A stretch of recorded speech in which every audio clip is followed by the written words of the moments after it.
Assalamualaikum warahmatullahi wabarakatuh. Perkenalkan, kami dari kelompok 2 yang beranggotakan 4 orang, yang berisikan saya sendiri, Merdianto, dan ada rekan saya Marcelino Akbar Stefano, Faris Fakih Ahmad, dan Krisna Alfidia Crispo.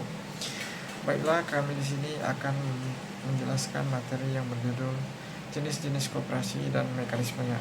Sebelum kita mulai ke materi pertama, kita akan membahas definisi koperasi. Koperasi adalah badan usaha yang berbasis gotong royong dan memiliki peran penting dalam perekonomian nasional. Prinsip utama koperasi adalah kerjasama dan keanggotaan yang bersifat sukarela. Namun pemahaman masyarakat tentang jenis dan mekanisme koperasi masih tergolong rendah. Oleh karena itu kita perlu menjelaskan bagaimana koperasi bekerja dan apa saja jenis-jenisnya. Tujuan kami mempresentasikan materi ini yaitu menjelaskan jenis koperasi yang ada di Indonesia dan menguraikan mekanisme kerja koperasi sehingga kita bisa memahami bagaimana koperasi beroperasi dan memahami peran koperasi dalam perekonomian baik di tingkat lokal maupun nasional. Melalui pemahaman ini diharapkan kita semua dapat lebih mengenal koperasi sebagai salah satu bentuk usaha yang dapat meningkatkan kesejahteraan bersama. Baiklah, langsung saja kita lanjutkan ke materi selanjutnya, yaitu jenis-jenis koperasi yang ada di Indonesia. Yang pertama ada koperasi konsumsi. Koperasi ini bergerak dalam penyediaan barang kebutuhan sehari-hari bagi anggotanya, seperti sembako, pakaian, kebutuhan rumah tangga lainnya, dengan harga yang lebih terjangkau. Contohnya adalah koperasi karyawan dan perusahaan atau koperasi mahasiswa di kampus. Dan yang kedua ada koperasi produksi. Jenis-jenis koperasi ini beranggotakan para pelaku usaha atau pekerja yang menghasilkan produk tertentu. Koperasi produk membantu anggota dalam pemesanan, penyediaan bahan baku, dan meningkatkan efisiensi usaha. Yang ketiga ada koperasi simpan pinjam, yang artinya dikenal juga sebagai koperasi kredit. Koperasi ini bertujuan membantu anggotanya dalam hal permodalan dengan memberikan pinjaman berbunga rendah. Koperasi ini menjadi alternatif yang lebih aman dibandingkan rentenir atau pinjaman ilegal. Yang selanjutnya ada koperasi serba usaha atau KSU. Koperasi ini menjalankan berbagai jenis usaha dalam satu organisasi sebagai penyediaan barang, konsumsi, layanan simpan pinjam, dan jasa lainnya untuk memenuhi kebutuhan anggota. Selanjutnya ada koperasi jasa. Koperasi jasa, jenis koperasi ini bergerak di bidang penyediaan layanan seperti koperasi transportasi, koperasi tenaga kerja, dan koperasi yang menyediakan jasa profesional lainnya. Dan selanjutnya ada juga koperasi pemasaran. Koperasi ini membantu anggotanya dalam memasarkan produk yang mereka hasilkan baik dalam skala lokal maupun internasional. Ini sangat membantu usaha kecil dan menengah dalam meningkatkan daya saing. Selanjutnya ada koperasi pertanian. Koperasi ini beranggotakan para petani dan bergerak dalam penyediaan sarana produksi pertanian, pemasaran hasil pertanian, serta memberikan bimbingan teknis kepada anggotanya.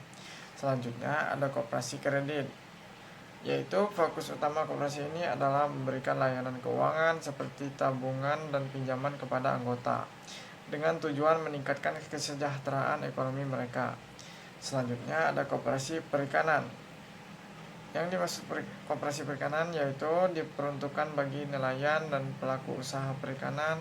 Koperasi ini membantu dalam penyediaan alat tangkap, pemasaran hasil perikanan, hingga pendanaan usaha nelayan. Dan yang terakhir ada koperasi pendidikan.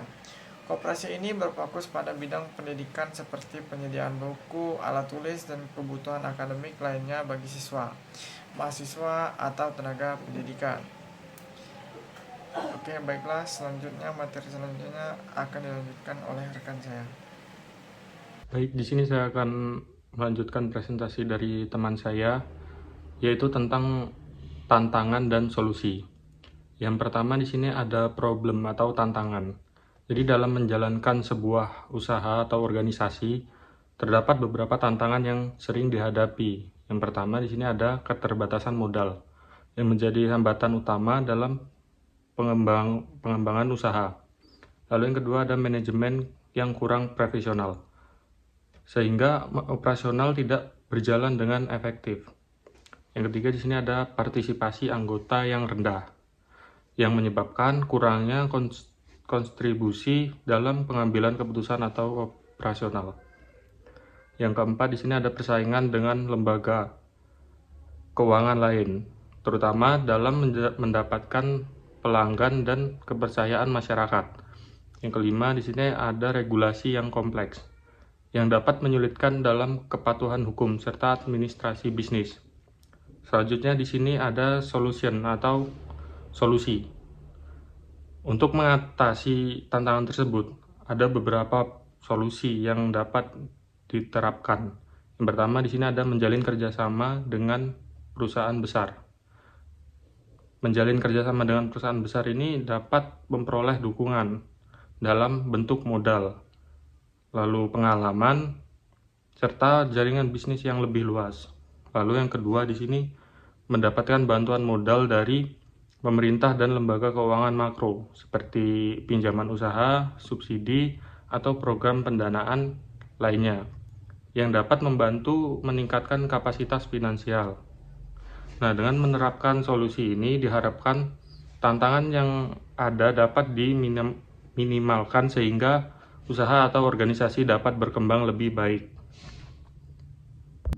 Selanjutnya ada contoh koperasi sukses di Indonesia. Yang pertama ada Koperasi Produsen Susu Bandung Utara atau KPSBU.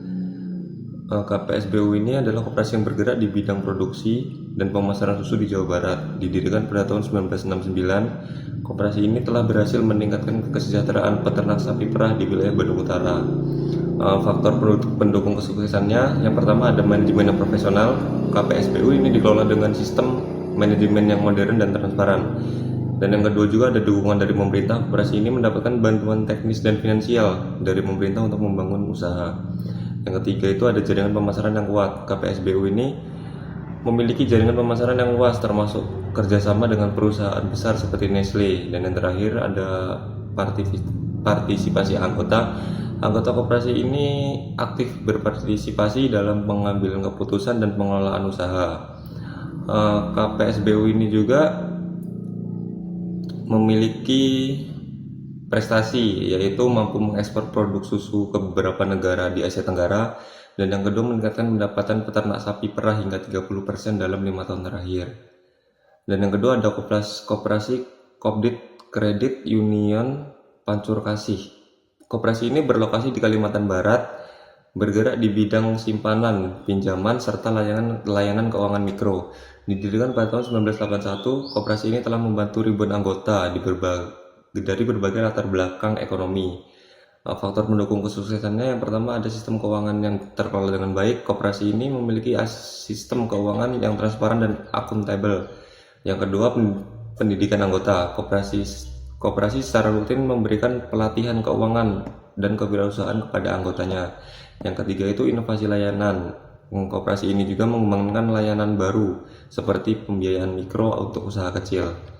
Prestasi dari Kopdit Kredit Union Pancur Kasih yaitu yang pertama, koperasi simpan pinjam ini yang sukses dengan aset 1 triliun. Dan yang kedua juga menerima penghargaan sebagai koperasi simpan pinjam terbaik di Indonesia. Sekian presentasi dari saya. Materi berikutnya akan dilanjutkan oleh rekan saya. Yang selanjutnya yaitu kesimpulan dan evaluasi. Koperasi memiliki peran penting dalam perekonomian dengan berbagai jenisnya, seperti koperasi konsumsi, produksi, simpan pinjam, dan lainnya, yang beroperasi berdasarkan prinsip gotong royong dan demokrasi ekonomi. Meskipun koperasi dapat meningkatkan kesejahteraan anggotanya, tantangan seperti keterbatasan modal, manajemen yang kurang profesional, serta rendahnya partisipasi anggota masih menjadi kendala utama. Koperasi di Indonesia masih perlu meningkatkan profesionalisme, inovasi, dan akses pendanaan agar lebih kompetitif. Contoh koperasi sukses menunjukkan bahwa manajemen yang baik dan dukungan pemerintah. Keterlibatan aktif anggota menjadi faktor utama dalam keberhasilan koperasi.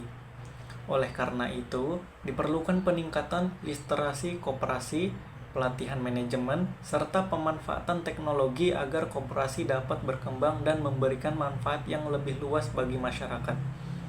Mungkin sekian presentasi dari kelompok kami. Jika ada yang ingin bertanya atau ada sanggahan, kritik, atau saran, silahkan monggo.